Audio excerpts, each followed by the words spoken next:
Olá, pessoal. Então, vamos falar um pouquinho hoje sobre o átomo, sobre os modelos atômicos, sobre a evolução dos modelos atômicos. Então, espero que vocês gostem. É uma parte muito histórica e divertida da química. Eu, pelo menos, gosto. Como é que surgiram as primeiras ideias a respeito dos átomos, né? Qual a origem da palavra átomo? Qual a origem dessa ideia de átomos?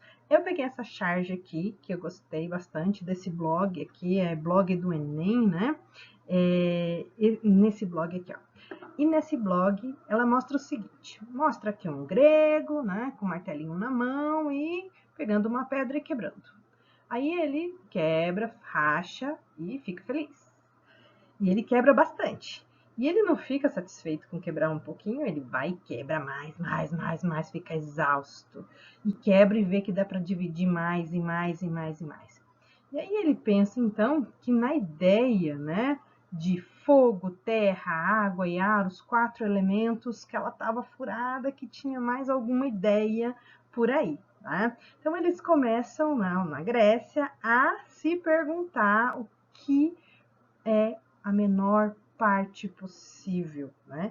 E aí surge a ideia de átomo, né? E a gente vai falar mais um pouquinho a respeito disso. Eu adorei essa charge aqui, eu achei ela muito ilustrativa.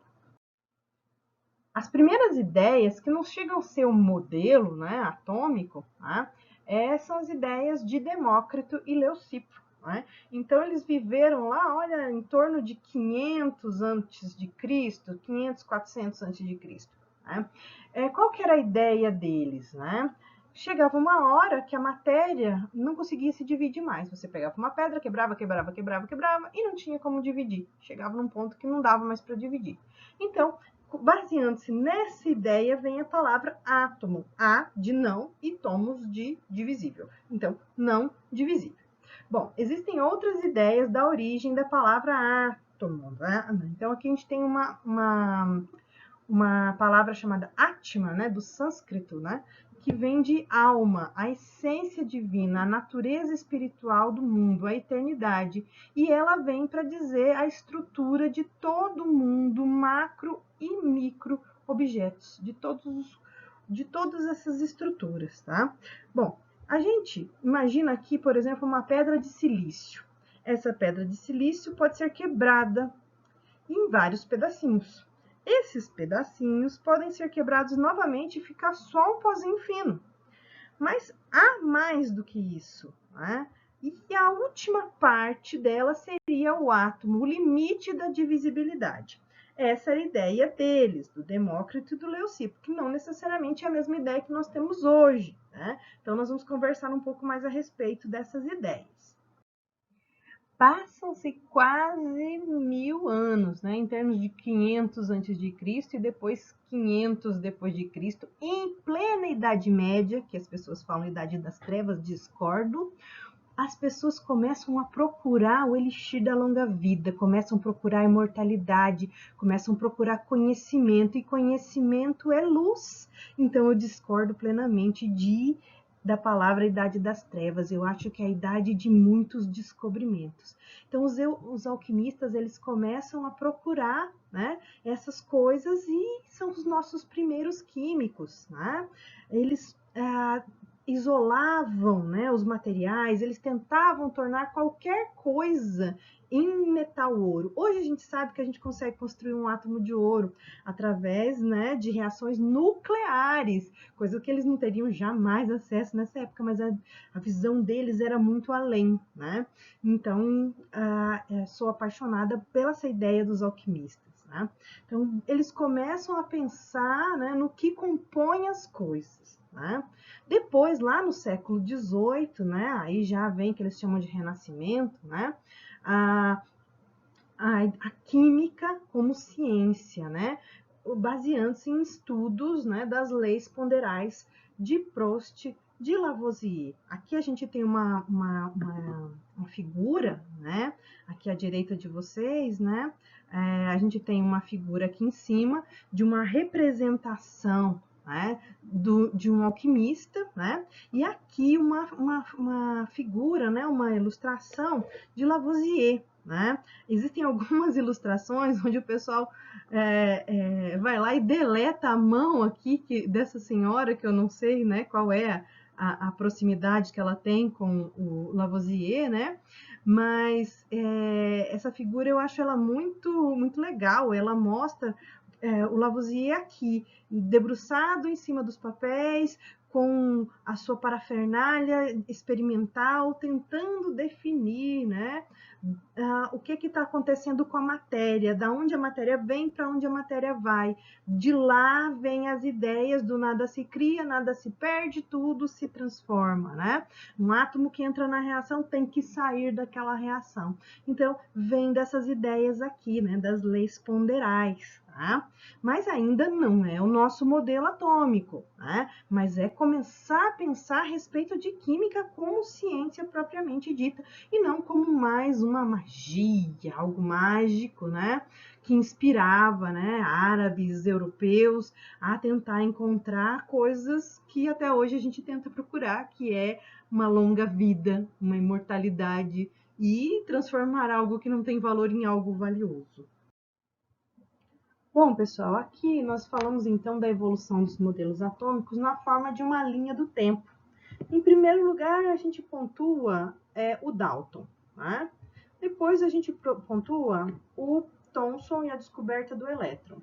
Depois a gente pontua o modelo atômico do Thomson. Depois a gente vai colocar aqui, mostrar para vocês o modelo de Rutherford, o modelo de Bohr, né? A descoberta, então, do próton, a descoberta do modelo, né, de Schrödinger, na verdade, a formulação do modelo de Schrödinger, a apresentação desse modelo, né, para a comunidade científica, e finalizando aqui com a descoberta do nêutron. Então, nós temos aqui, olha, essa evolução de modelos atômicos. O primeiro modelo atômico que a gente tem é o de Dalton. Né? Como que o Dalton imaginava o átomo? Ele imaginava como se fosse uma bola de bilhar. Imaginava ele esférico, maciço, indivisível. Então, imaginava dessa maneira aqui, como se fosse uma bola de bilhar. Então, ele imaginava que chegava num ponto, assim como as ideias de Demócrito e Leucipo, chegava um ponto em que a matéria não conseguia se dividir mais. Né? Ela ficava indivisível. Então, ele não conhecia a ideia de elétron, não conhecia a ideia de próton, não conhecia a ideia de nêutron. Então, ele propõe essa ideia, que a menor parte da matéria ela é esférica, ela é maciça e ela é indivisível. Né? E que cada tipo de esfera seria um átomo diferente, né? Dependendo do tamanho dessa esfera. Acredito eu que ele imaginava assim. Utilizando um tubo conhecido como tubo de Crookes, né? O Crookes, William Crookes, fez alguns experimentos, e esses experimentos ele descobriu um raio, né? Um raio que ele chamou de raios catódicos, né? Então ele passava uma corrente elétrica, né, por um gás, né, preso dentro de um tubo lacrado, e verificava que esse gás conduzia corrente elétrica, né? E essa corrente elétrica gerava, então, uma luminescência, né, nos gases. Esse experimento do Crookes foi, então, modificado um pouco pelo Thomson, né, que colocou aqui dentro do tubo, né, uma cruz aqui, né, e ele verificou, então, que ele tinha uma natureza linear, porque quando batia aqui nessa cruz, ela projetava uma sombra aqui. Então, ele tinha natureza corpuscular. Né? Utilizando, então, essas ideias do Crookes, né, o Thomson fez os experimentos dele, né, e conseguiu definir, então, a natureza desses raios catódicos. O que eram esses raios catódicos? O que o Thomson fazia? Ele colocava dentro de um tubo, né, fechado, com gás, né, aqui no fundo ele colocava então uma tela, né, fluorescente, né, passava uma corrente elétrica por um cátodo que gerava, então, né, um raio, né, um raio que passava aqui pelo ânodo e quando pegava aqui nessa parte, tinha uma corrente, um campo elétrico, né? Do lado de cá positivo, do lado de cá negativo. O que ele verificava? Que esses raios, eles mudavam a sua trajetória no sentido de se aproximar dessa posição positiva. Então, o que ele conclui? Que a natureza desse raio, né? Que esse material que é corpuscular, né? Tem até um experimento bem legal num vídeo que eu coloquei o link no slide anterior, né? Ele mostra, então, que esses raios conseguem movimentar até uma ventoinha colocada dentro, né, desse tubo aqui. Ele consegue movimentar, ou seja, tem massa, né? Então, o que acontece com esse raio? Esse raio, ele se direciona para o lado positivo. O que é atraído por cargas positivas? Cargas negativas. Então, esse material tinha carga, esse material tinha massa. Então, tinha matéria, né? Uma matéria com carga e massa, com carga negativa sendo atraída, então, para esse lado positivo. Aí ele faz o mesmo experimento, só que não agora com a parte elétrica aqui, e sim com o ímã. E o feixe, né? O feixe, então, agora nós sabemos que é um feixe de elétrons, né? Com carga, então, negativa, né?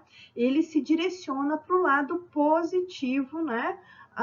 Do ímã. Então, ele só pode ter uma natureza de carga negativa. E aí o Thomson descobre o elétron, tá? Então, ele consegue dizer, né? Quem é o elétron, quem é esse feixe de raios catódicos, então, que nada mais, nada menos era que elétrons, né? Então, ele fala, peraí, então, o Dalton estava errado. O átomo não é indivisível, ele tem uma outra parte, ele tem uma parte negativa, e se ele tem uma parte negativa, ele também deve ter uma parte positiva, para poder compensar essa natureza e ficar com carga. Bom, o Thomson conseguiu ver a relação entre a carga e a massa, né, do elétron, mas ele não conseguiu definir exatamente a carga do elétron, né? O Milken, ele vai lá e faz um experimento super assim, simples, o que fez com que fosse extremamente interessante o resultado que ele obteve. O que ele fez? Ele pegou, né, um recipiente fechado, né? Esse recipiente aqui, acredito que seja uma fotografia desse recipiente. Nesse recipiente tem aqui ó, uma lente onde ele observava o que acontecia aqui dentro, né? Ele tinha então aqui do lado de cá, né, um aspersor de óleo e atomizador, né? Então ele pegava gotículas de óleo dentro desse tubo. Então a gente tem aqui, olha, um desenho de como seria por dentro, né? Passava então uma corrente elétrica aqui, né? Então a gente tinha aqui um polo positivo e aqui um polo negativo, né? um prato com carga, né? Negativa, um prato com carga positiva. E uma luz, uma lâmpada que iluminava o que estava acontecendo aqui dentro, né? Porque se não estaria escuro, ele estava olhando para o escuro e não ia ver nada. Então, ele aspergia gotículas de óleo. Essas gotículas de óleo, quando aspergidas, elas tinham tendência o quê? De cair. A tendência natural seria cair. Mas, como elas estavam, né, carregadas de elétrons ali, o que ele fazia? Ele pegava e tentava fazer um equilíbrio. Antes que a gotícula caísse, ele ligava, né, uma corrente elétrica aqui e tentava equilibrar, né, essas gotículas para que elas não caíssem, para que elas não descessem aqui para baixo. Então, ele ficava observando aqui, né? Então, como ele sabia a carga que ele estava colocando aqui, ele conseguia estimar, né? Conseguia calcular com precisão, né? A carga de um elétron. Então, ele calculou a carga, né? De 1,602 vezes 10 a menos 19 Coulomb. Né? Então, esse experimento rendeu para ele nada mais, nada menos que um prêmio Nobel, né? Que consegue, então, definir, né? que o elétron tem essa carga, né? O Thomson, ele tinha conseguido fazer uma relação, uma razão entre a carga e a massa, mas não tinha conseguido fazer o valor da carga especificamente. Então, conhecendo a eletricidade, né, a corrente que você tinha aqui desses dois lados, né, e conhecendo, então, a massa, né, do elétron, conseguia-se, então, calcular, né, a carga do elétron. Um experimento muito interessante, né, que deu e dá até hoje, né, a nossa carga do elétron.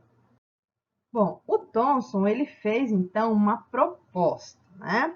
Ele propôs um modelo atômico. O que ele propôs? Ele propôs, né, que o átomo era uma massa gelatinosa, flexível, né? Uma massa, né, de carga positiva, né? Incrustada de cargas negativas. Por isso que os elétrons conseguiam sair e formar os raios catódicos. Né? Então, ele apelidou, né, esse modelo atômico, para que as pessoas conseguissem imaginar o que ele estava pensando, em um pudim de passas, que é muito típico, acredito eu, da Inglaterra. Né? Que no Brasil a gente tinha que usar outro modelo atômico, a gente tinha que usar o modelo atômico panetone, que é uma massa incrustada de passas, né, de frutas cristalizadas, que seriam então as cargas elétricas negativas. Eu acho que no Brasil cabe melhor para o aluno entender um panetone. Mas você não pode escrever numa prova modelo panetone. Você até pode escrever modelo pudim de passas porque já é consagrado, né? Mas você tem que dizer que a massa é positiva e ela está incrustada de cargas negativas, porque ele ainda não tinha descoberto o próton como partícula em si. Né? Então, ele ainda estava caminhando, né? O modelo atômico ainda estava caminhando. Então, a gente ainda tem mais para conhecer dos modelos atômicos aí. O Rutherford, tentando, então, comprovar o que acontece no modelo de Thomson, aquela ideia, né, da massa positiva com cargas incrustadas ali, ele propõe o seguinte experimento que eu adoraria ter visto acontecer. Né? Ele pega uma folha bem fina de ouro, imagine um papel alumínio. Ele pega essa folha bem fina e coloca ela dentro, né, de um espaço que tem uma chapa aqui que brilha caso bata alguma partícula aqui. Então, ela vai fosforescer, ela vai brilhar, tá? Então, ela vai brilhar caso alguma coisa bata aqui. E aí, ele pega e libera partículas alfa, né? Ele emite partículas alfa e ele espera que essas partículas, por este raio, né, vão atravessar essa folha aqui e vai acontecer alguma coisa. O que ele espera que aconteça e o que acontece? Né? Então, se o átomo é uma massa, né? E tem um átomo do lado do outro, então ele imagina o seguinte: uma bolinha batendo em outra bolinha. O que vai acontecer? Ela vai mudar sua direção, ela vai voltar. Tá? Ela vai voltar. Então, ele esperava que isso aqui acontecesse com tudo, só que não. O que acontece com os raios? A maior parte dos raios atravessa. Os alunos do Rutherford que estavam fazendo o experimento ficaram malucos, né?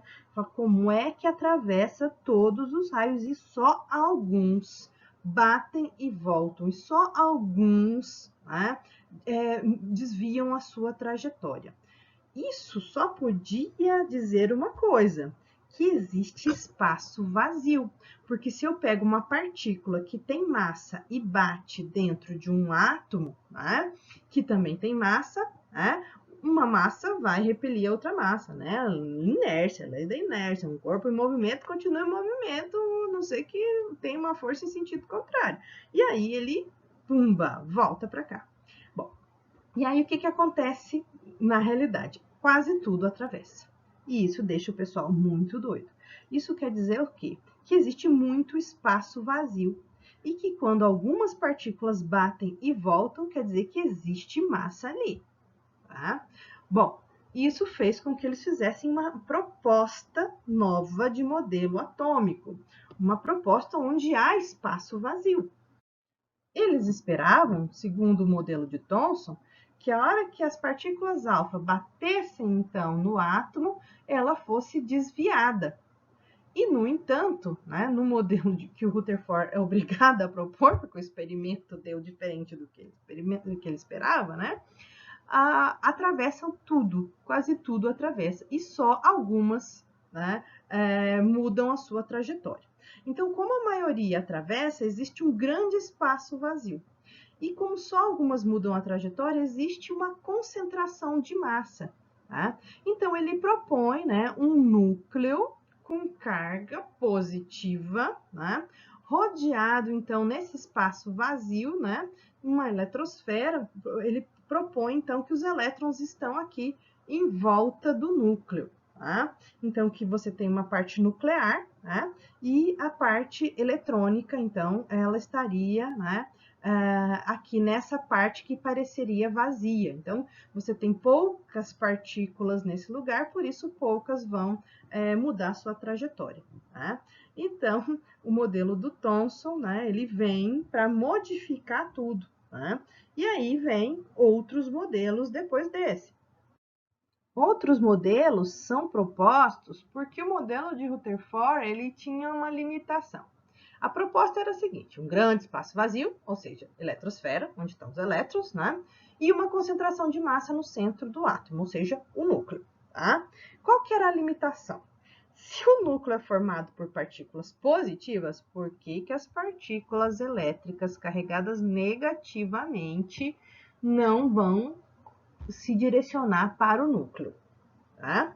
E por que essas partículas com carga positiva que estão lá no núcleo, por que elas estão juntas? Por que elas estão conectadas? Se semelhante repele semelhante e os opostos se atraem. Tá? Então, essas limitações do modelo de Rutherford deixava todo mundo maluco, né? Porque também não se conhecia a natureza do nêutron. Não se conhecia que havia essa partícula lá no núcleo. Tá? Então, e também não tinha conseguido isolar até então, né, o próton direitinho. Né? Então, o que o Rutherford tem que fazer? Ele tem que isolar o próton. Então, essa é a próxima parte do trabalho dele. Então, primeiro ele propõe o modelo dele e depois ele acaba descobrindo o próton, né, que tem a sua carga positiva lá no meio. O Bohr, que foi aluno do Rutherford, faz uma proposta que ajuda a responder um monte de pergunta, né? E corrobora, né, o estudo do Rutherford. Né? Qual que é a proposta dele? Os elétrons eles não estão de qualquer jeito, eles não estão aleatoriamente, não. Os elétrons eles estão em órbitas definidas, eles estão separados em camadas. Né? E cada camada dessa possui energia. Né? Então, tá lá os prótons e os nêutrons no núcleo, né? Os elétrons estão aqui em volta na eletrosfera e eles ficam em órbitas bem definidas com energias específicas. Então, ele cria a ideia de quantidade de energia. Quantidade, lembra que palavra? Quântica. Então, vem do Bohr a ideia de química quântica. Vem do Bohr a ideia de quantidade de energia. Então, se cada órbita dessa tem uma quantidade de energia bem definida, né, e ele não ganha e nem perde essa quantidade de energia, os elétrons ficam aqui numa boa, estáveis. Se eles ganharem energia, né, eles vão tentar voltar para o estado energético anterior, dispensando essa energia. Então, essa é a proposta do Bohr, né? Órbitas bem definidas, camadas bem separadinhas ali, né? Cada elétron, então, ocupando um espaço específico.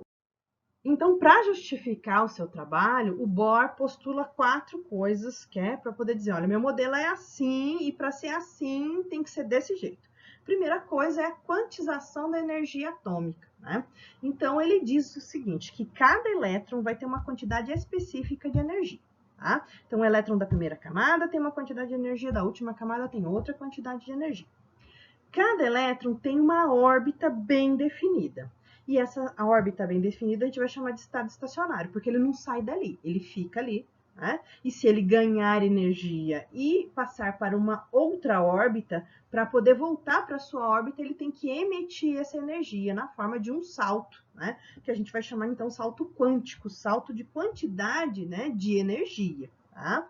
Então, se ele quiser ir para uma órbita mais distante, né, ele tem que ganhar energia. Se ele quiser voltar para sua órbita, ele vai ter que emitir essa energia na forma de calor, de luz, e aí ele chega à ideia de fóton.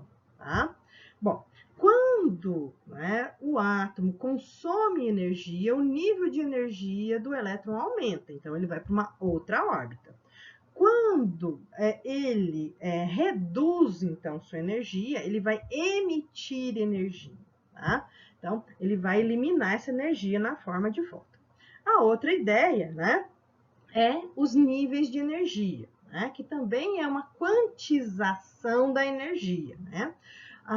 Ou então camadas eletrônicas. Então, ele diz o seguinte, que em cada camada tem um número determinado de elétrons, e cada camada vai receber, então, um nome. Camada K, camada L, camada N, camada O, camada P. Quanto mais distante, né, do núcleo, então vai aumentando, então, essas letras aí. Sai do K e vai para o Q. Então, quanto mais distante do núcleo, essa camada eletrônica, né, está mais externa no átomo, né, mais distante do núcleo.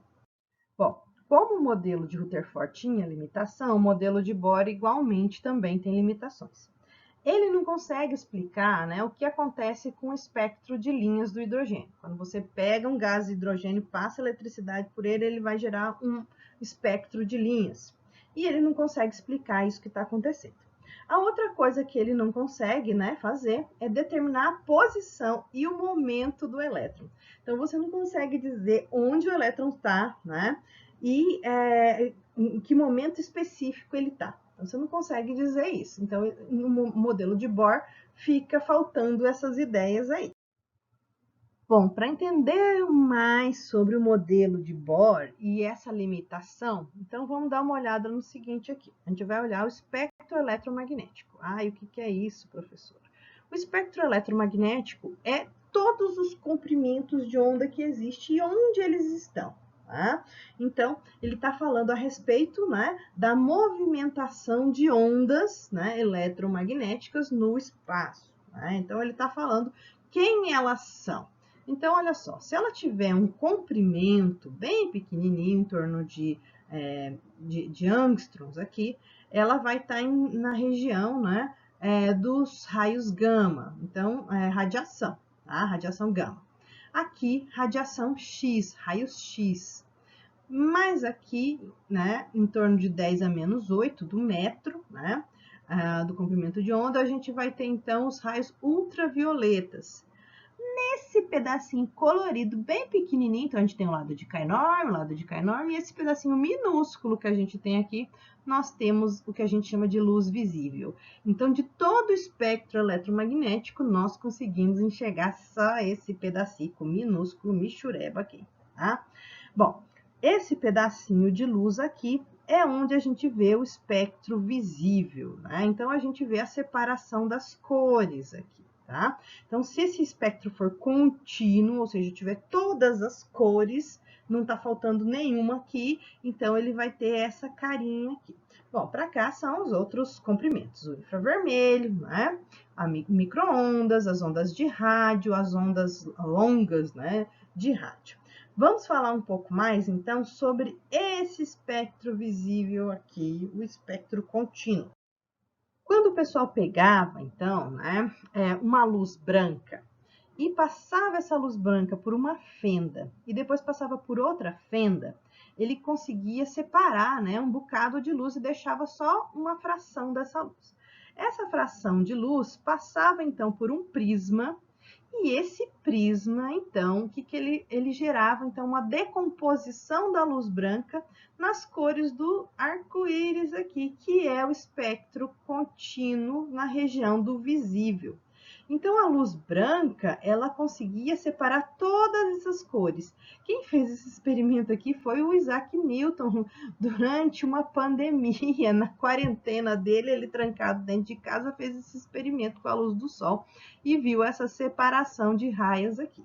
Bom, se você pegasse, então, né, depois os físicos fazendo aqueles experimentos com gases dentro de tubo, passando eletricidade aqui dentro, ele gerava uma luminosidade. Essa luminosidade passava por uma fenda, separava uma outra fenda. Então, assim, uma fenda é um risquinho bem fininho, só para passar uma mixaria de luz.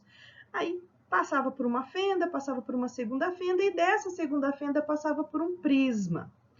Quando essa luz era gerada do átomo de hidrogênio, quando aqui dentro, o gás que estava aqui dentro era o gás hidrogênio, ele, em vez de gerar esse espectro contínuo aqui, né, com todas as colorações, ele gerava raias luminosas, com cores específicas e separadas de uma forma muito interessante, sempre do mesmo jeito. Então, a gente chamou isso aqui de linhas espectrais, tá? Então, essa é uma decomposição da luz que é proveniente só do átomo de hidrogênio. Isso daqui, gente, é a identidade do hidrogênio. Só o hidrogênio faz desse jeitinho aqui. Outros elementos, outros átomos vão gerar mais linhas, né? Porque tem mais elétrons, o hidrogênio só tem, né? Cada hidrogênio, gás hidrogênio, ele vai ter só 2 elétrons, né? Então, a gente vai ter aqui, olha, só esses 2 elétrons para poder fazer todas as movimentações e gerar, então, essa luminosidade aqui nesse espectro de raios. Muito bem, o Bohr não conseguia explicar isso. Precisava de outras teorias para conseguir explicar por que que isso aqui está acontecendo. E aí, não se conhecia apenas do hidrogênio, né? Que 1, 2, 3, 4 raias aqui. Então, aqui toda a luz branca. Também observava, né, que outros elementos geravam outras raias. Então, o ferro, por exemplo, gera todas as quantidades de linhas aqui. E isso é específico de cada átomo, porque cada átomo tem sua quantidade de elétrons e seus orbitais específicos, com suas quantidades de energia específicas. Tá? Então, essas ideias aqui, Bohr não explicava. Uma coisa interessante, então, dos espectros, né, do espectro contínuo, é que se você estiver vendo a emissão da luz, ou seja, está dando energia para o gás e o gás está emitindo uma luz por conta disso, ele vai gerar algumas linhas, né? Mas se você estiver tentando fazer com que essa luz seja absorvida, o que vai acontecer é o contrário. Né? Então, na luz absorvida, só vão restar, então, todo o resto que não tem na emissão. Então, o espectro contínuo, ele fica falhando um espaço quando a gente está absorvendo luz. Né? Então, quando não está acontecendo a emissão de luz, e sim quando está acontecendo a absorção de luz. Então, essas ideias aqui, né? Nenhuma delas o pobre do Bohr conseguia explicar. Bom, e aí, então, para resolver esse problema, vem o modelo atômico, né, do Summerfield. O que é que o Summerfield propõe?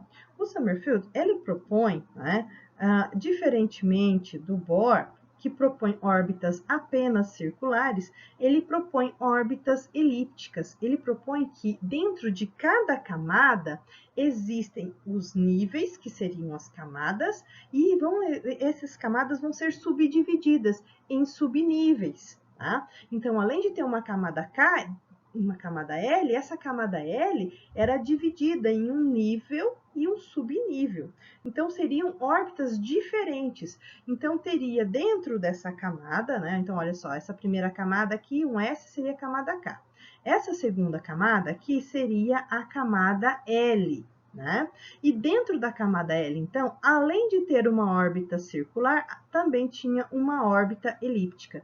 Então, você teria 2 tipos de órbitas dentro de cada camada, por exemplo. Tá? Então, você teria mais de um tipo de órbita acontecendo. E essa solução matemática, né, que mostra, então, que quanto maior o número do valor de n menos 1 aqui, mais esférica é essa órbita. Né? Então, aqui a gente tem uma órbita com os níveis de energia N. Então, vamos colocar aqui, olha, o que ele propõe. Deixa eu colocar aqui em vermelhinho. Né? Então, ele propõe, né, que as camadas, né, de energia, né, camada K, L e M, N, seriam o que a gente chamaria agora de subnível, nível de energia, camada, né? Então, ele chamaria esses números aqui de números quânticos principais, ou seja, as camadas maiores, né? E aí, dentro de cada camada, elas seriam subdivididas, né, em níveis de energia, ou seja, números quânticos secundários. Então, o valor de L seria igual ao valor de N menos 1. Então, vamos lá. Se a camada tem valor 1, o valor do subnível é 0, porque você faz 1 menos 1 igual a 0. Tá? E aí ele vai fazendo isso daqui. Então, ele vê que tem uma órbita que vai ser a circular, que vai ser essa daqui, ó. Quanto maior o número, mais circular. Quanto menor o número, mais elíptica, né? Então, essa camada que tem aqui embaixo, ó, 2, né? 2, então, que seria 2 menos 1, daria o valor de 1. E esse valor de 1, ó, está aqui, ok? Nessa camada aqui. Então, a gente está fazendo para cada um deles, tá? Bom, aqui a gente tem mais camadas, né? Então, a gente tem mais órbitas. Então, aqui nós teríamos as camadas e aqui a gente teria, então, os subníveis de energia que nós vamos chamar, adivinhem do quê? De orbitais. Então, nós vamos chamar essa parte aqui, ó, de orbitais. Tá? Então, cada orbital tem um formato, né, de órbita diferenciado. Né?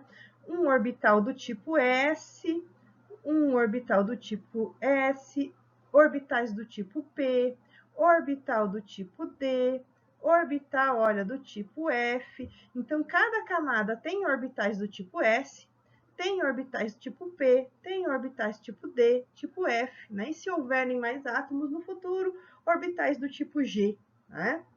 Então, tá tudo previsto aqui pelo Summerfield. Então, quando ele faz essa ideia, né, o que o Bohr não conseguia explicar? Quando você pegava um elétron aqui, ele imaginava que sairia de um nível de energia de baixo e entraria, né, que eu vou chamar de estado fundamental. O elétron sairia daqui, entraria aqui nessa outra órbita, né, ganharia energia para poder fazer isso daqui. E aí, então, ele imaginava que no seu espectro de raias lá contínuo, para o hidrogênio, se ele só tem um elétron, só teria uma raiazinha. Só que ele não tem só uma raiazinha, né? Porque existem outras subdivisões aqui, olha, que o elétron pode transitar. Então, ele não precisa de entrar só no orbital 1s, ele pode entrar no orbital 1s e no orbital 2p. Então, isso já explicaria, né? Esses orbitais teriam energias diferentes, então, por isso teriam maior número de raias, maior número de linhas, né? Muito legal isso daqui. Então, para cada nível de energia, a gente teria órbitas bem definidas, né? E essas órbitas bem definidas a gente vê nos espectros, né? De emissão, que são explicados também, né? A quantidade de energia que tem dentro de cada um ali, por as séries de Lyman e séries de Balmer. Tá? Então, essas órbitas aqui, olha, então seria, em vez de ser só 2 órbitas daqui para cá, seria, olha, 3 órbitas. Em vez de ser 1, 2, 3 órbitas, seria, então, 1, 2, 3, 4, 5, 6 órbitas. Então, são mais possibilidades de movimentação do elétron, né? Maior possibilidade de ter raias eletrônicas lá naquele espectro eletrônico lá do modelo de Summerfield. Gente, tudo isso que eu estou falando para vocês, né, em termos de modelo atômico, de evolução do modelo atômico, é para ajudar mais para frente vocês conseguirem entender propriedades muito interessantes, por exemplo, para você quantificar materiais, né, que são usadas, então, baseadas nessas ideias aqui de espectros eletrônicos, tá? Então, lá no final do curso, né, por exemplo, no curso de farmácia, que a nossa última aula é sobre espectros eletrônicos, né? Então, a gente volta nessas ideias aqui, né, para poder conseguir entender de onde estão vindo os sinais que ajudam a quantificar e dosar tudo dentro de um organismo humano. Por exemplo, a quantidade de glicose dentro do sangue é feita por espectros, né, eletrônicos, que são baseados, então, nessas ideias aqui, olha, do átomo. Então, lá na frente, a gente volta nessas ideias de novo, tá? Então, como é que ficaria, por exemplo, o modelo atômico para um átomo de oxigênio segundo Bohr?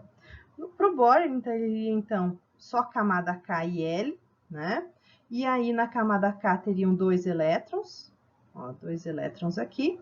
E na camada L, teria, então, 6 elétrons, né? Porque, então, o oxigênio, ele tem um Z de 8, né? Ele tem um elétron no orbital 2s, no orbital 2s2 e aqui no orbital P ele tem mais 4 elétrons, então no total 8 elétrons. O Bohr ele não enxergava essa separação aqui, né? Para ele era só uma camada L, né? Então ele só conhecia o número quântico principal, né? Ele não conseguia entender essa ideia de número quântico secundário aqui, ele não conseguiu desenvolver. Quem desenvolveu foi o Summerfield. Tá bom? Então, como é que ficaria então para o modelo atual, né? Então a gente vai ter aqui um orbital do tipo S circular, aqui, né? Deixa eu até colocar aqui, mudar aqui um ponteirinho. Então ele vai ter aqui um orbital do tipo S aqui, ó, circular. Outro orbital do tipo S também circular, tá? E os orbitais do tipo P formando halteres. Olha, então aqui seriam níveis de energia e aqui seriam, então, os subníveis de energia. O orbital S é único, né? Mas o orbital P, ele tem 2 subníveis de energia, que seriam os orbitais do tipo S e os orbitais do tipo P. Então, ele prevê, então, né, pelo menos 3 tipos de orbitais do tipo P, né, para um átomo. Para o oxigênio, como ele só tem, então, 4 elétrons ali, né, não estaria completo todos os orbitais do tipo P. Tá? Então, aqui seria um eixo cartesiano Z nessa posição aqui. Tá? Então, para o Summerfield, ele separa essa segunda parte que a gente consegue enxergar aqui. E aí a gente começa a ter novos formatos de orbitais. No modelo atômico atual, a gente usa o modelo de Schrödinger, né? O Schrödinger, ele pega coisas que não foram pegas em outras teorias, em outros modelos. Ele pega a ideia de natureza ondulatória do elétron, do de Broglie, para poder fazer o seu modelo. Ele também, né, ele vê, então, que existe uma impossibilidade de localizar o elétron e a velocidade dele, né? Segundo Heisenberg, então ele coloca essa ideia também nos seus cálculos para definir como que seria um átomo, tá? A outra coisa que ele faz, né, é construir uma equação que dá, então, a densidade de probabilidade de encontrar o elétron em uma região do espaço. Então, ele desenha o formato dos orbitais, né, como se fosse uma nuvem de elétrons ali. Então, essa é a ideia, né, do Schrödinger e do Rosenberg. Ele, pela primeira vez, usa, né, a ideia de que o elétron não é só um compúsculo com massa, mas que ele também se comporta como uma onda, né? Então, se ele se comporta como uma onda, ele ondula em sua órbita. Então, ele não faz uma órbita aqui, olha, esférica, bonitinha, né? Então, eu considero isso daqui uma esfera, mas a órbita ele vai fazer na forma, então, de uma onda. Então, ele vai andar aqui em volta, né? No formato de onda. Então, ele vai ondular em torno do átomo, formando a sua órbita circular, né? Então, se você tem vários elétrons e várias órbitas, você tem várias ondas aqui, né? Se movimentando. Então, é muito difícil de você dizer exatamente onde o elétron está e com que velocidade ele está, né?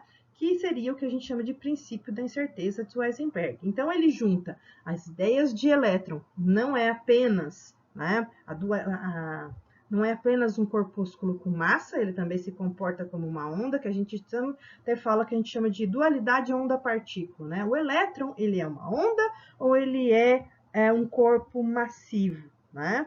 Ou ele é só massivo, ele se comporta como uma partícula com massa, ou ele se comporta como uma onda. E na realidade ele se comporta das duas maneiras, né? Então ele pega essa ideia do de Broglie e coloca na sua equação e gera então os formatos dos orbitais. Como é difícil de precisar exatamente onde o elétron está, então ele dá uma probabilidade de encontrar o elétron em uma órbita, né, não só circular, mas numa órbita esférica. Então, em qualquer ponto dessa nuvem aqui, né, em torno do átomo, o elétron pode estar orbitando, né, na forma, então, de partícula ou de onda, né? Então ele está orbitando aqui em volta do átomo, tá?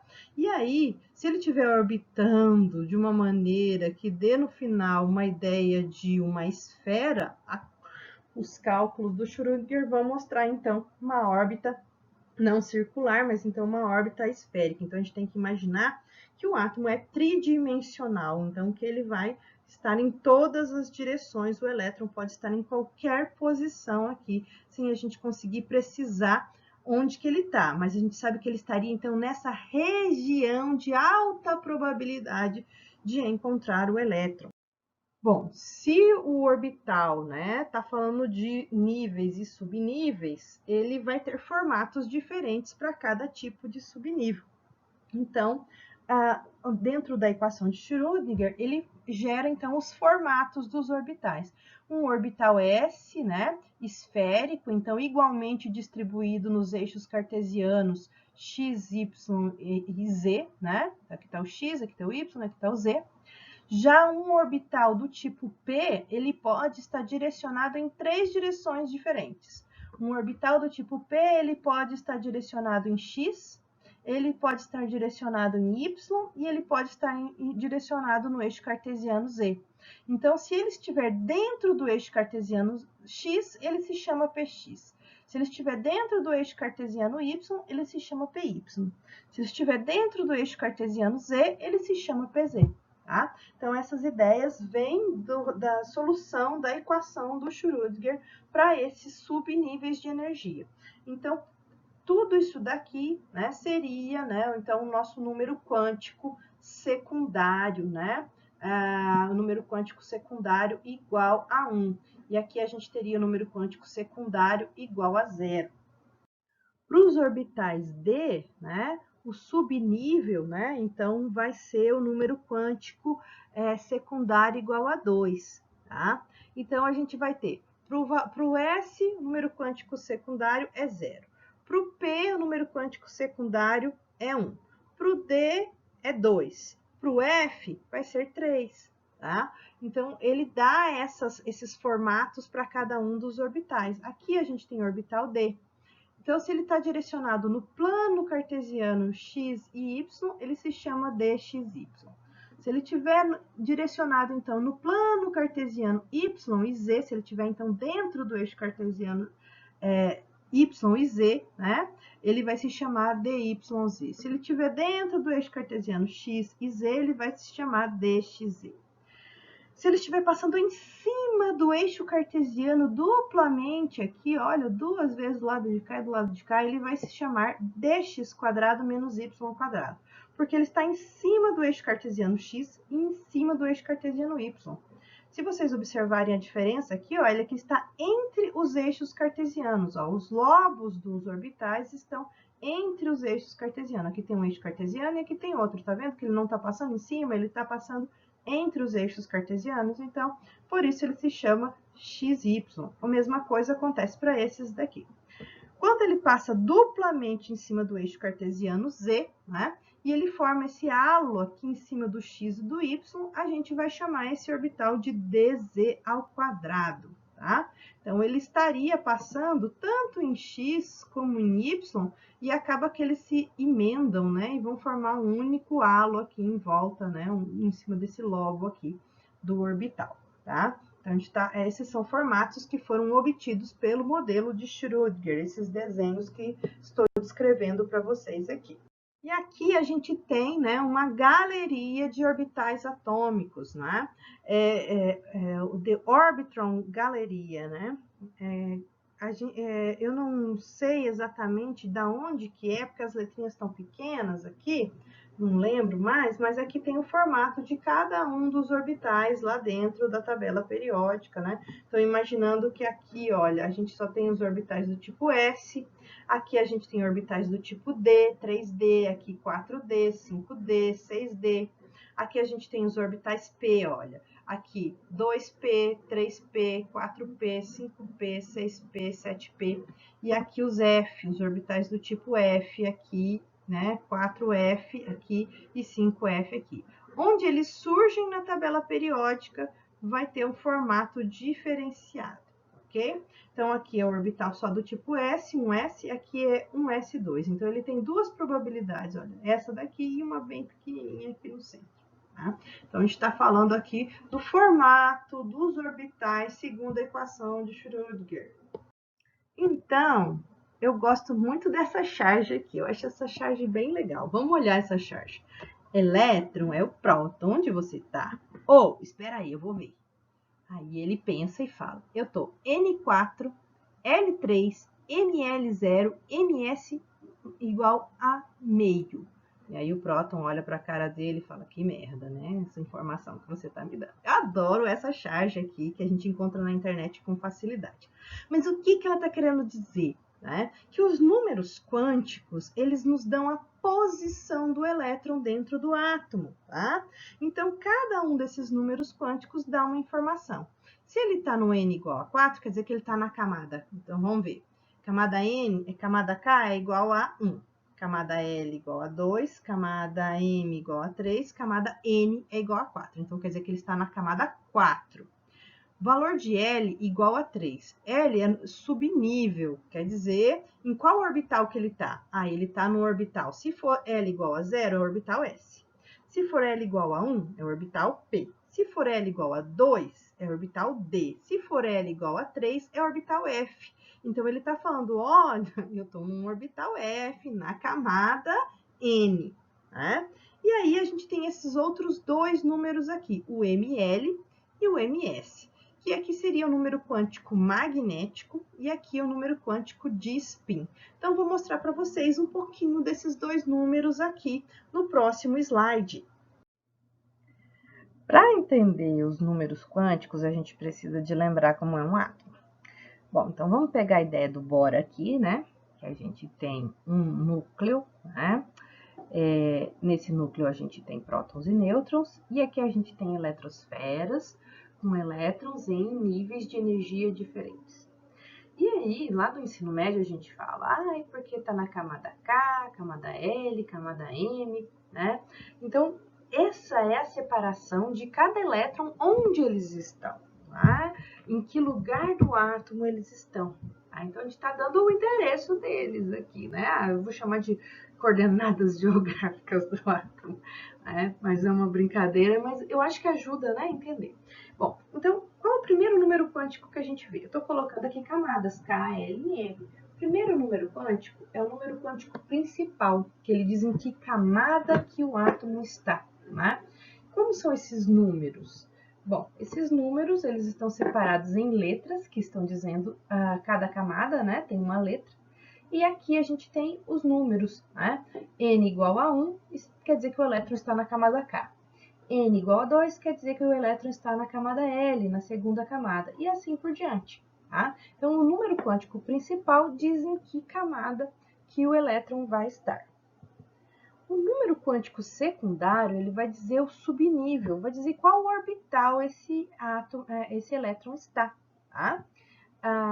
Se ele está dentro de um orbital S, se ele está dentro de orbitais do tipo P, se ele está dentro de orbitais do tipo D, se está dentro de orbitais do tipo F. Tá? Então, esses orbitais, né, vão ser representados por número quântico, que a gente chama de número quântico secundário, ou então o valor de L. Tá? Então, esses orbitais, para cada orbital, a gente tem uma letra, assim como as camadas, a gente tem uma letra, né, que o representa, né? São os termos que os representam, né? Então, aqui são os termos que os representam, então a gente tem o valor de L igual a 0 para o orbital S. Então, se eu falar que o elétron está com um número quântico secundário de 0, quer dizer que eu estou dizendo que ele tem um elétron dentro de um orbital s, ok? Bom, então vamos para o próximo número quântico. Então a gente pode ser mais específico. A gente, olha, disse que ele está numa camada, né? Vamos dizer, ele está na sua casa, a pessoa está na casa dela, né? Mas ela pode estar no banheiro, ela pode estar no quarto, né? Então, no número quântico secundário seria mais específico, a pessoa está no quarto. Mas eu posso ser mais específico, ela está deitada na cama, né? Ela está deitada na cama. Bom, então vamos lá, o número quântico magnético, ele vai dizer para você maior especificidade, ele vai dizer com que momento angular está esse elétron, né? Como é que funciona o momento angular, né? O momento angular, né? Então ele tem a ver com esse giro, né, do elétron em torno do átomo, né? Que tem força centrípeta, que tem velocidade, né? Então o momento angular dele é calculado aqui, né, de acordo com o giro dele, tá? Bom, então esses valores eles vão ser diferenciados para quem está no orbital S, para quem está no orbital P, para quem está no orbital D, para quem está no orbital F, né? Então eles são valores diferenciados. Então vamos dar uma olhadinha. Para quem está no orbital S, só tem um número quântico possível, que é o 0. Número quântico magnético possível, que é o 0. Para quem está no orbital P, né, os números quânticos são mais 1, 0 e menos 1. Então, eles variam do valor mais positivo ao valor mais negativo. Para o D, aumenta mais um orbital aqui, né? Então, a gente vai do mais 2 até o menos 2. Para o F, do mais 3 até o menos 3. Tá? Então, se houvessem mais orbitais, variaria do mais 4 ao menos 4. É uma série de números, então, que vão do lado positivo até o lado negativo. A gente pode representar esses orbitais com um diagrama de caixas, né? Então, a gente pode colocar uma caixinha apenas para mostrar o orbital S com número quântico 0. A gente pode mostrar 3 caixinhas para mostrar cada um dos números quânticos separadamente. Se o elétron está aqui em mais 1, quer dizer que ele tem número quântico, né, magnético, de mais 1. Se o elétron estiver aqui no menos 1, eles têm número quântico magnético de menos 1, tá? E assim por diante. Então, a gente pode dizer onde que o elétron está especificamente. A gente pode ser mais específico ainda com relação ao elétron. Qual a maior especificidade que a gente pode ter? Olha, eu já disse em que camada que ele está, eu já disse em que orbital que ele está, eu já disse em qual número quântico magnético ele está, ou seja, estou especificando se ele está em Px, Py, Pz, eu estou especificando cada parte dele, tá? E como eu posso ser mais específico ainda? Eu posso dizer qual é o número quântico de spin. Posso dizer que spin eletrônico ele tem. Se ele tem um número quântico de spin de mais meio, quer dizer que o spin está virado para cima. Se ele tiver um número quântico de menos meio, quer dizer que o spin eletrônico está virado para baixo. Tá? Eu vi em alguns livros, né, falando que o giro do spin é para a direita, que o giro do spin é para a esquerda, mas eu já vi também parte experimental, né, mostrando o porquê que eles falam mais meio e menos meio, né, experimentalmente, né, porque tem elétrons, né, que vão se dirigir, né, para um determinado lado, por exemplo, de um ímã, e outros elétrons vão se dirigir para um outro lado de um ímã. Então, a gente precisa de observar isso aqui experimentalmente, como determinaram que isso acontece. Tá? Então, eu não tenho muito como voltar nessa parte, mas para matar a curiosidade de vocês aí, né, tem bastante vídeo na internet que mostra, né, como é que foi determinado os spins de mais meio e menos meio, né? É experimental esse dado, ok? Bom, então a gente pode usar um diagrama de caixas para representar um orbital. Como desenhar o orbital é trabalhoso, né? Tem que desenhar essa forma arredondada aqui, tem que esférica, né? Tem que desenhar essa forma de halteres aqui, olha. Então é trabalhoso, então a gente desenha assim, tá? Então um orbital, uma caixinha dessa representa um orbital Px, outra caixinha representa um orbital Py, a outra caixinha representa um orbital Pz, tá? Essa caixinha sozinha aqui representa um orbital do tipo S. O número quântico magnético mostra para mim, o ML, mostra em qual caixinha está o meu elétron. Se estiver na caixinha do meio, o número quântico é 0. Se estiver na caixinha da direita, ele vai valer mais 1. Se estiver na caixinha da esquerda, ele vai valer menos 1. Tá? Então, se o meu elétron estiver aqui, o número quântico, né, magnético dele, se o meu spin estiver aqui, ó, se o meu elétron estiver aqui dentro dessa caixinha, então o valor dele de ml é igual a 1. Tá? É mais 1, aliás, tem que botar o valor aqui, que ele é positivo, tá? E o valor do S? O S só tem valor igual a 0 de ml, tá? Número quântico magnético. A gente vai ter número para o D, para o orbital D. Vamos desenhar o orbital D aqui. O orbital D tem bastante caixinha. Tem 5 caixinhas, né? São 5 tipos de orbitais diferentes. Então, o do meio sempre é 0. Aí eu coloco mais 1 aqui, mais 2 aqui, menos 1 aqui e menos 2 aqui. Se eu colocar um elétron aqui, quer dizer que ele tem número quântico ml, né? Quer dizer que ele está dentro da caixinha com o valor de mais 2. Tá? Então, a outra informação é o spin. Se o spin estiver virado para cima, eu vou falar que o valor de ms vai valer, então, mais meio. E se o meu ms estiver, então, vamos ver esse daqui, olha. Se a gente estiver falando desse elétron aqui, ó. Se a gente estiver falando do elétron que está com ml igual a mais 1 ali. Aquele elétron vai ter o valor do número quântico dele, esse elétron aqui, ó, então, de menos meio, tá? Então, eu posso representar na forma de diagrama de caixas os elétrons de um átomo, ok? Então, eu posso fazer essa representação aqui, na forma de diagrama de caixas.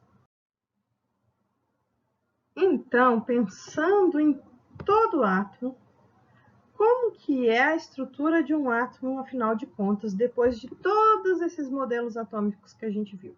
Um átomo, então, ele vai ser constituído por um núcleo central, que tem, então, prótons, e esses prótons vão ter cargas positivas, tá?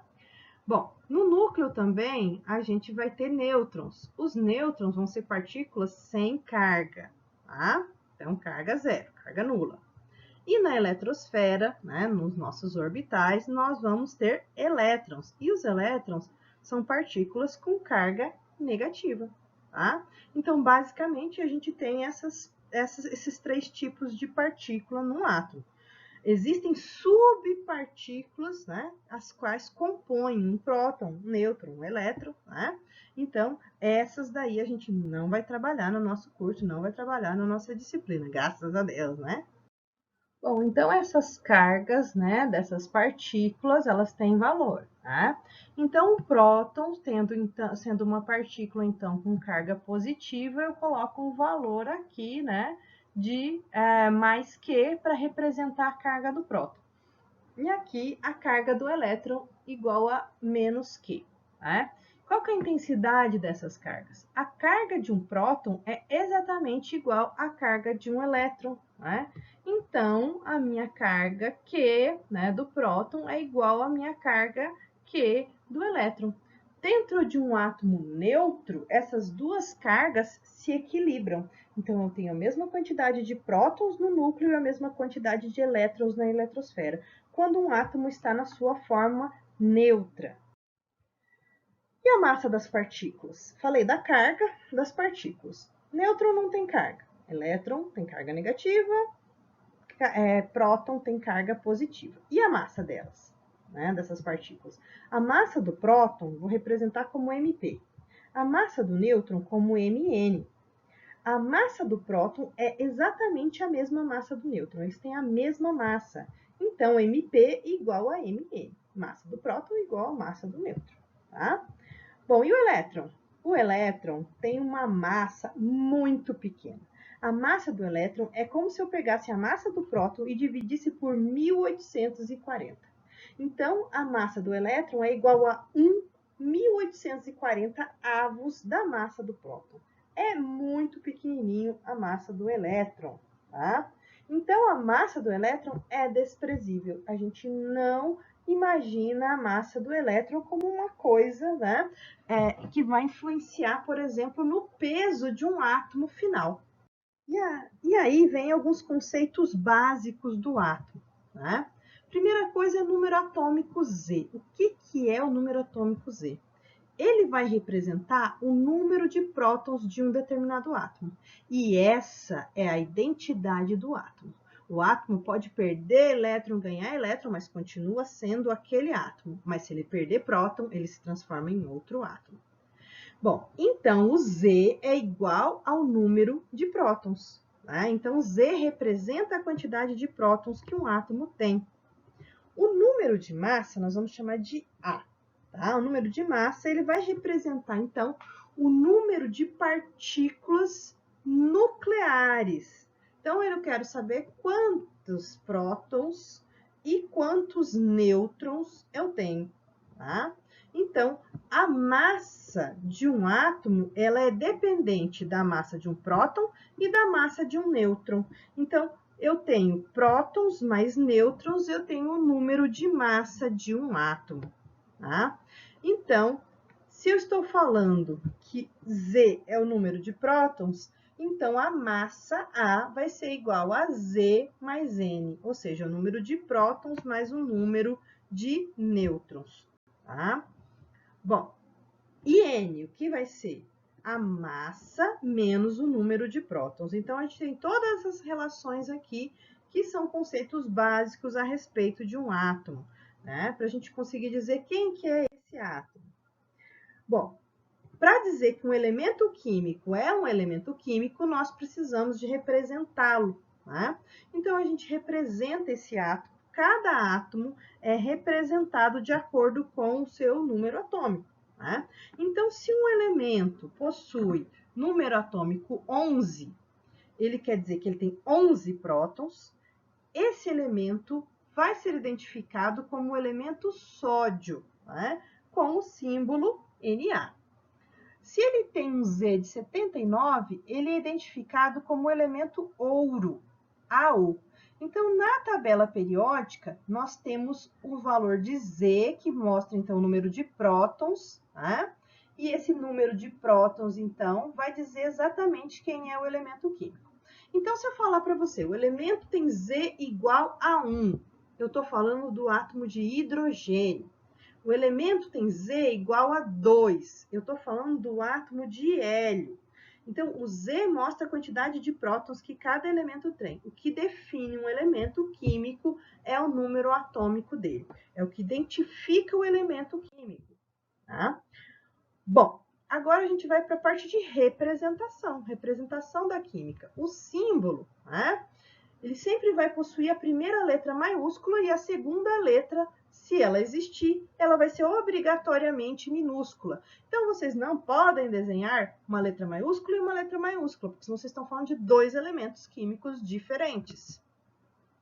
Na tabela periódica, o que a gente vai ter? A gente vai ter assim, olha, o elemento químico, o símbolo dele aqui no meio, né? E acima dele, normalmente vai vir o Z, que é o número de prótons. E normalmente abaixo vai vir a massa atômica do elemento químico. Mas não é a massa atômica comum. Lembra-se lá da primeira aula? A massa do elemento químico, ela vai ser, então, baseada na abundância isotópica de cada um desses elementos, tá? E fora da tabela periódica, a gente pode representar da seguinte maneira. O G, né? GG aqui, nosso elemento químico aqui. O Z pode estar aqui do ladinho, que normalmente é assim que eu faço. E o A, que é a massa, normalmente vem aqui em cima. Ou então assim, olha, o Z do lado esquerdo e o A do lado direito. Então, a gente costuma ver na tabela periódica desta maneira aqui, né? O Z sempre em cima, mesmo que o Z esteja aqui no cantinho, o Z sempre em cima. E a massa sempre aqui embaixo. Então, é difícil a gente ver diferente disso daqui, tá? Na tabela periódica. E fora da tabela periódica, a gente pode representar ou assim, ou assim. Eu costumo representar dessa maneira aqui. Então, aqui embaixo eu coloco o número de prótons e aqui eu coloco a massa atômica do elemento, tá? o número de massa, tá? Em um átomo neutro, a gente vai ter sempre a mesma quantidade de carga positiva, a mesma quantidade de carga negativa, ou seja, número de prótons igual ao número de elétrons, se o átomo for neutro. Vamos ver um exemplo aqui do sódio. O sódio tem Z igual a 11, né? E o número de massa igual a 23. Isso quer dizer que ele tem 11 elétrons e 11 prótons, porque aqui em cima do sódio não tem nada, ou seja, a carga dele é zero. Então, eu posso colocar aqui em cima, ó, vou colocar aqui em vermelhinho, ó, a carga do sódio igual a zero, tá? Então, quando o sódio tem carga total nula, ele tem a mesma quantidade de elétrons e a mesma quantidade de prótons. Então, o número de prótons igual ao número de elétrons, tá? Ok? Então, o valor de Z na tabela periódica sempre é dado para o átomo neutro. Então, quer dizer que eu estou dizendo, se eu sei o Z, eu sei quantos prótons ele tem e também sei quantos elétrons o elemento tem na tabela periódica, tá?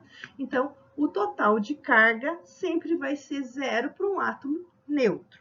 Para um íon, já é diferente. Quer dizer que a mesma quantidade de prótons e de nêutrons não está batendo. A quantidade não está batendo.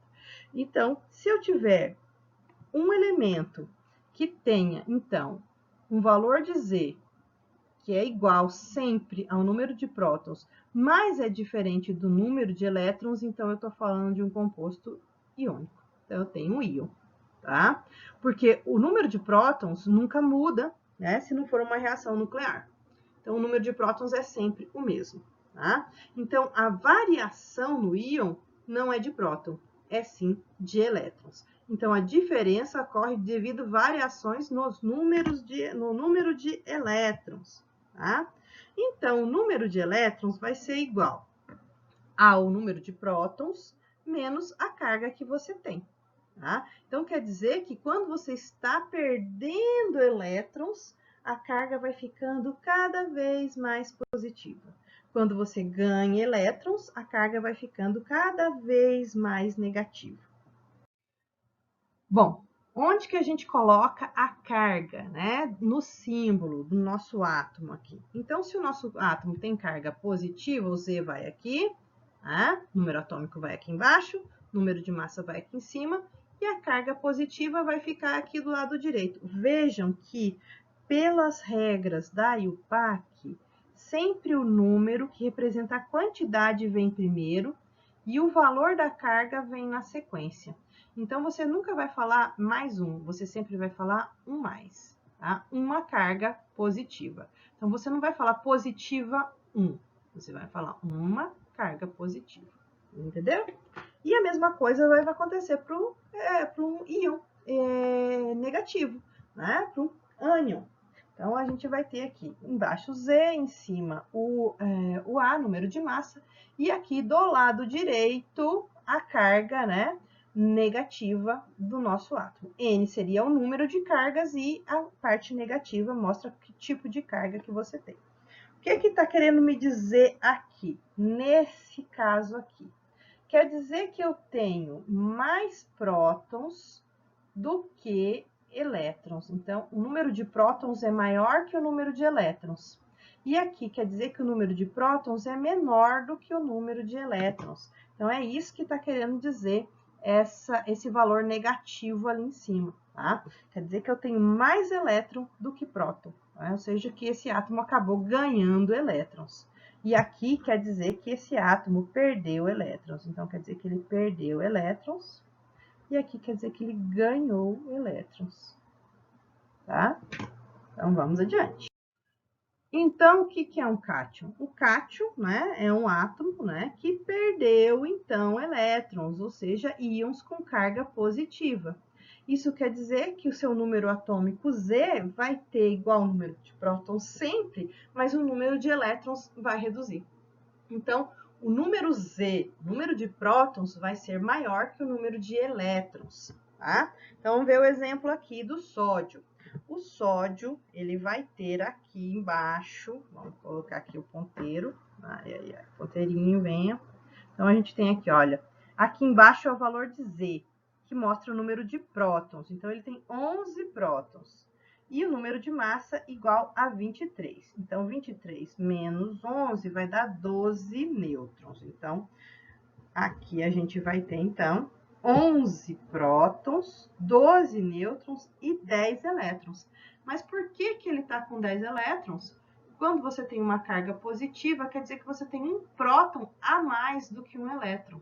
Como você não pode mexer no núcleo para tirar nada de lá, senão vai ser uma reação nuclear e ele vai deixar de ser um átomo de sódio, então você só pode retirar elétrons. Então, ele tem um elétron a menos. Então, a carga total aqui fica positiva de 1, porque ele tem um próton a mais no núcleo do que o número de elétrons na eletrosfera, que deveria ser igual se ele fosse um átomo neutro, tá? Então, eu represento o sódio como 1+, ou represento só com sinalzinho de mais sem o número, tá? Posso representar dessa maneira aqui, ok? Então, tanto faz uma como a outra.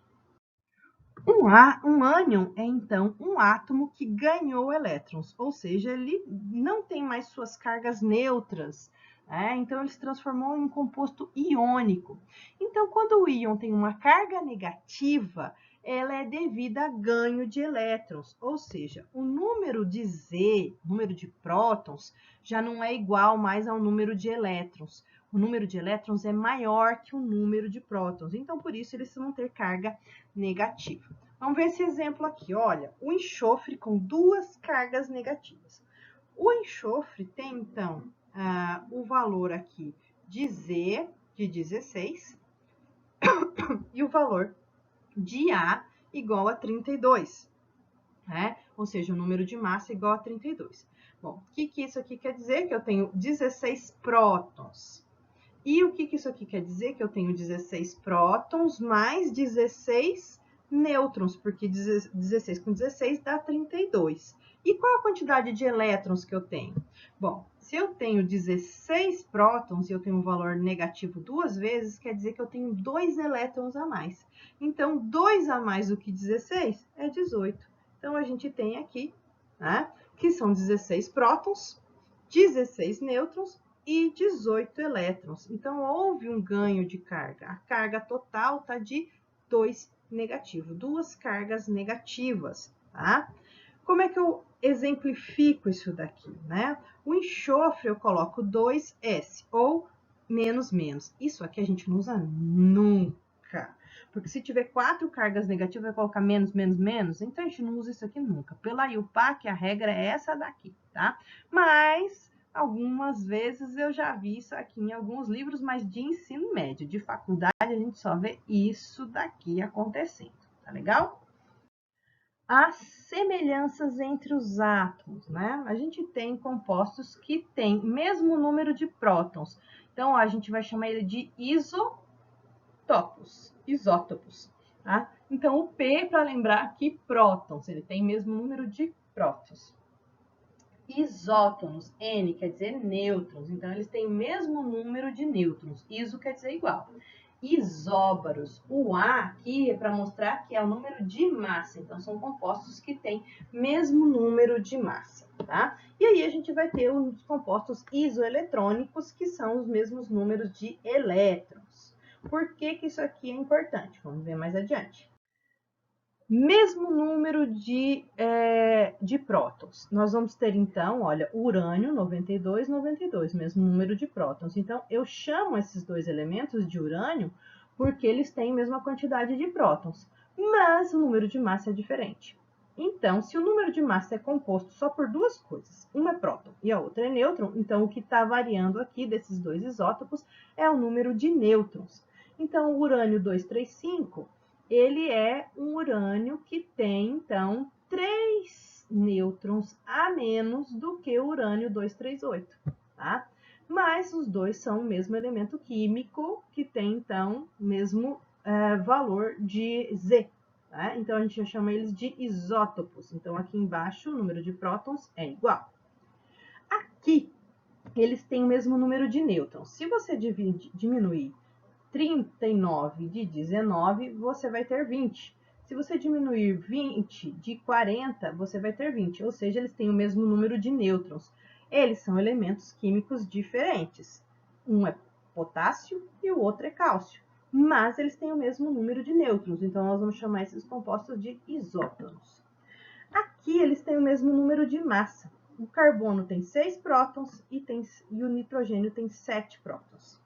Mas o número de nêutrons acaba equilibrando, então o número de massa deles é igual. Então, eles são chamados, então, de isóbaros. Eu gosto de falar mais sobre isótopos, sabe? Os isótopos, eles são bem legais. Vamos dar uma olhadinha nos isótopos do hidrogênio. Quem que é o hidrogênio? Quem que é o deutério? Quem que é o trítio? O símbolo, para eles, está todos mais ou menos a mesma coisa aqui, né? O hidrogênio comum, ele tem apenas um próton e nada mais. Então, o número de massa dele depende apenas do número de prótons que ele tem. Então, se eu tivesse que representar, eu teria que representar o hidrogênio assim, olha, ele tem um elétron só aqui na eletrosfera, e aqui no núcleo ele tem só uma carguinha positiva que está vindo do próton dele. O deutério, eu represento ele de uma forma parecida. Eu vou colocar um elétron aqui na eletrosfera, mas aqui no núcleo eu vou colocar uma carga positiva e um nêutronzinho aqui, olha, tá? Então, ele tem 2 elementos aqui. O trítio vai ser 3. Então, o Z é sempre o mesmo, o número de prótons não muda, né? O que muda aqui é o número de nêutrons. Então, ele tem 2 nêutrons aqui e um elétronzinho aqui. Esse elemento só tem um composto, uma parte massiva, né? Uma partícula com massa. Aqui ele tem, aqui embaixo, né? No próximo ali no deutério, né? Ele tem então 2 partículas com massa. E aqui ele tem 3 partículas com massa, né? Com massa que não é desprezível, essas massas aqui não são desprezíveis. Então, esse elemento aqui é mais leve, esse aqui é um pouco mais pesado, e esse aqui é um pouco mais pesado. Então, a gente tem aqui, olha que coisa legal nessa figura aqui, né, do Charles Winter, né? Ele tem o gelo de água pesada, né? O gelo feito de deutério. Porque nós podemos representar o hidrogênio assim, olha, por H. O deutério, em vez de usar H, a gente pode usar um D. E o trítio, a gente pode usar um T para representar esse elemento. Então, o gelo de água pesada é um gelo com água deuterada, água de deutério, tá? Água feita com o elemento deutério. E ele é pesado. Veja só, se você pegar uma água normal aqui, olha, com hidrogênio normal, o gelo que nós temos, ele boia na água normal. Mas o gelo feito de deutério, ele é mais denso, ele tem mais massa, então ele afunda. Eu acho essa figura espetacular. Tá? A diferença entre esses isótopos aqui, então, está no núcleo. Tá? Então, o deutério, né, ele tem mais massa do que o trítio. Desculpe, mais massa do que o hidrogênio. E o deutério tem menos massa do que o trítio. Então, o trítio tem mais massa. Então, ele seria mais pesado ainda. Eu acho isso muito, muito legal. Os compostos isoeletrônicos vão ser espécies químicas com número igual de elétrons. Então, olha só, eu tenho cloreto menos 1, potássio mais 1, cálcio mais 2. O que eles têm em comum? O mesmo número de elétrons, tá? Aqui eu tenho Z de 17, aqui eu tenho Z de 19, aqui eu tenho Z de 20. Aqui eu tenho o número de massa igual a 40, número de massa igual a 39, número de massa igual a 35. Aqui eu tenho 17 prótons e ganhou um elétron, então no total eu tenho 18 elétrons. Aqui eu tenho 19 prótons, mas ele perdeu um elétron, então no total eu tenho 18 elétrons. E aqui o cálcio, né? Ele tem 20 prótons e olha só a carga positiva que ele perdeu 2 elétrons. Então, 20 menos 2 igual a 18. Então, todos esses compostos têm a mesma quantidade de elétrons, então nós vamos chamar esses compostos de isoeletrônicos. Agora eu tenho uns exercícios, porque acabou a nossa aula finalmente. Então, o que eu quero de vocês hoje? Que vocês definam o modelo de Dalton e apresente um desenho para justificar a sua resposta. Defina o modelo de Thomson e apresente um desenho para justificar a sua resposta. Defina o modelo de Rutherford e apresente um desenho para justificar a sua resposta. Defina o modelo de Bohr e apresente um desenho para justificar sua resposta. Finalmente. Agora, o último exercício. Eu quero que vocês utilizem diagrama de caixas para representar orbitais do tipo S, do tipo P, do tipo D, do tipo F. Que vocês façam caixinhas para mostrar para mim quem são esses orbitais. E a outra parte, eu quero que vocês determinem o número total de elétrons, de prótons e de nêutrons para as espécies que estão aqui. Ok? Então, finalizamos nossa aula. Espero que vocês tenham aprendido um pouquinho. Apesar de grande e cansativa, gostaria muito que vocês tivessem aproveitado um pouquinho da aula e tivessem aprendido um bocado, né, a respeito de modelos atômicos e da estrutura atômica do átomo. Então, até mais, até na nossa próxima aula. Não esqueçam de postar os exercícios lá no Google Classroom. Até mais. Tchau, tchau.